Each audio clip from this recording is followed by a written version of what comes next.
প্রেম যদি না থাকে আমাদের মধ্যে কিছু নেই। প্রেমটা আমাদের মধ্যে রাখতেই হবে, প্রেমই হলো শ্রেষ্ঠ। আর সেই প্রেমটা কি না, নিজের সন্তানের প্রতি ভালো ব্যবহার রাখতে হবে, স্বামীর প্রতি রাখতে হবে, শ্বশুরের প্রতি রাখতে হবে, ভাই বোনদের প্রতি রাখতে হবে, আর ঈশ্বরের প্রতি রাখতে হবে। ঈশ্বরের প্রতি কীভাবে প্রেম করবো? ঈশ্বরের সমস্ত আজ্ঞাগুলো পালন যখন আমরা করে চলতে পারবো, তখন ঈশ্বরের প্রতি আমাদের প্রেমটা থাকবে। আর পরমেশ্বর পিতা তখনই তোমাকে কি করবে? সন্তান ভাববে। সেই জন্য সর্বদা সেই ঈশ্বরের আজ্ঞা অনুসারে আমাদের চলতে হবে, ঈশ্বরের কার্যগুলো করতে হবে, আর প্রতিবেশীকে প্রেম করতে হবে।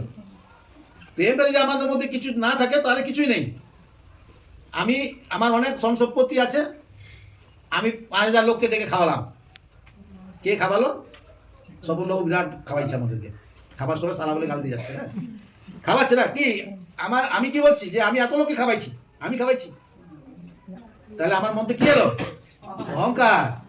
এই অহংকার